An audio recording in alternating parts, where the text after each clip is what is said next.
अगर किसी चीज़ को पूरी शिद्दत से चाहो तो पूरी कायनात तुम्हें उस चीज़ से मिलाने की साजिश में लग जाती है।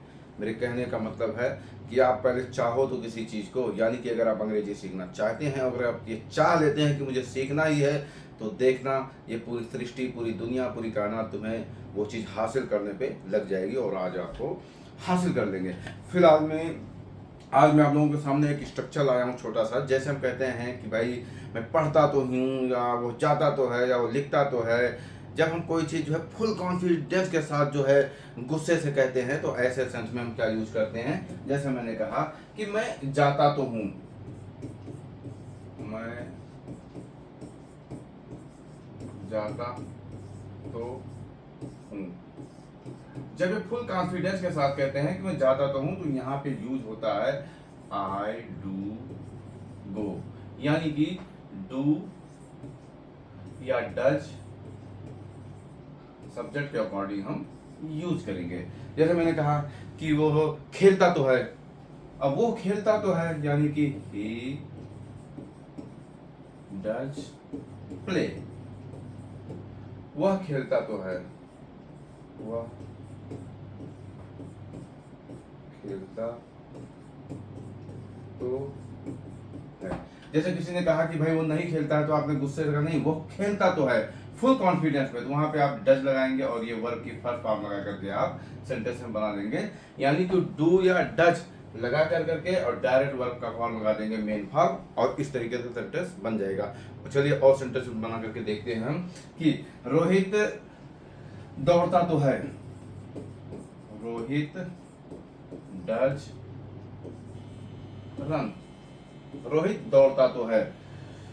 वो सोती तो है, सी डज स्लीप, वह सोती तो है।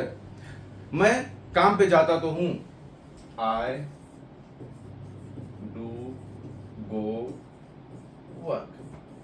तो गाइस आप इस तरीके से, यानी कि ये डू या डज सब्जेक्ट के बाद में डू या डज हम लगा देंगे, उसके बाद में डायरेक्ट जो है वर्ब की ये फर्स्ट फॉर्म लगा करके हम इस तरीके से सेंटेंस बनाएंगे।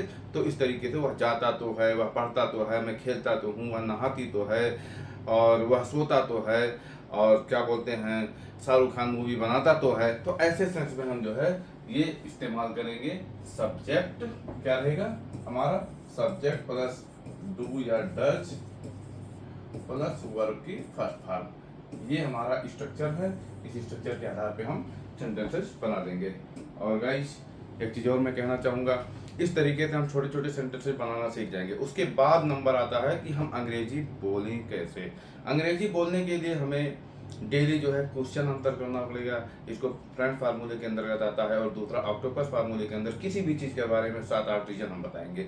आज हम बात करेंगे ऑक्टोपस फार्मूले के तहत बोतल को बारे में। जैसे मान लिया आपने एक पानी का बोतल खरीदा, और आपको किसी को बताना है कि भाई पानी के बोतल के बारे में कि कैसे है क्या है, तो आप इस तरीके से बताएंगे कि ये पानी का बोतल है, आप देख रहे हैं ये सफ़ेद कलर का है, इसको मैंने भजनपुरा से खरीदा है, ये 300 रुपये का है, ये बहुत खूबसूरत है, और ढेर सारी बोतलें थी लेकिन मुझे यही पसंद आया और मेरे दोस्त को भी यही पसंद आया, इसलिए मैंने इसको खरीदा है, और ये पानी पीने के काम आता है। तो आप इसको क्या करेंगे, ऐसे ही बताते हैं, या कहीं आपको निबंध लिखना हो तो ऐसे ही लिखते हैं। ठीक इसी चीज़ को आप अंग्रेजी में बोलना का प्रयास करेंगे। जैसे मान लिया बोतल के बारे में लेंगे, इट्स अ बोतल and it's a white colour and I purchase it from Bhajanpura, and now you can see it's a very beautiful, and it is used for drinking water, and it is not very costly. It's only 30 rupees,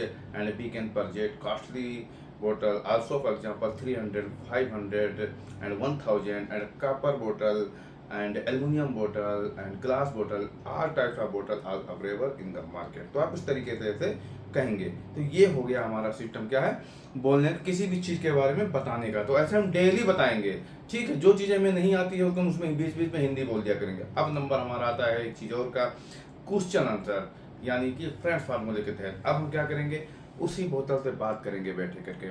जैसे हम अपने phone पे दोस्त से बात करते हैं, उसी तरीके से बोतल से बात करेंगे। बोतल को आप मान लो कि ये मेरा दोस्त है अजय है, तो वैसे बात करेंगे, hi Ajay, how are you, I am good, and you, I am also good, okay, what are you doing, I am going to bath. Okay, okay, you are going to bath. And you, I have already bathed. Okay, okay. And after bathing, where are you going? I am going to watch the cinema.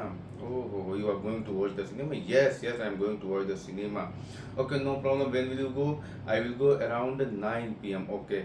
When you will go, then call me. I will go definitely because last time I didn't go. Okay, no problem. I'll call you. तो अब इस तरीके से जो है आप बोतल से बात करेंगे ऐसे बैठ करके अकेले।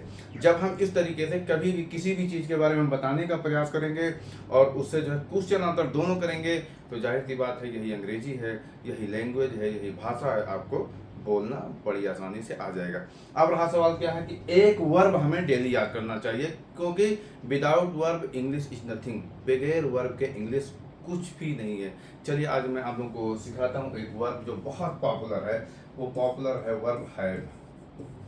जब कोई चीज़ हम अपने पास रखते हैं, जैसे कहते हैं I have a car, I have a mobile, तो मतलब जो हमारे पास है मान लिया, तो ऐसे जगह पे हम ये यूज करेंगे हैव। इसका सेकंड फॉर्म होता है हैड, यानी कि मेरे पास कोई चीज़ था। थर्ड फॉर्म भी होता है उसका हैड ही, और चौथा फॉर्म होता है हैव, हैविंग। पांचवा फॉर्म होता है had. It's a very very most important, यानी कोई चीज़ हमारे पास है मान लिया, कोई चीज पास है हमारे पास रखने के सेंस में हम इसको यूज करेंगे।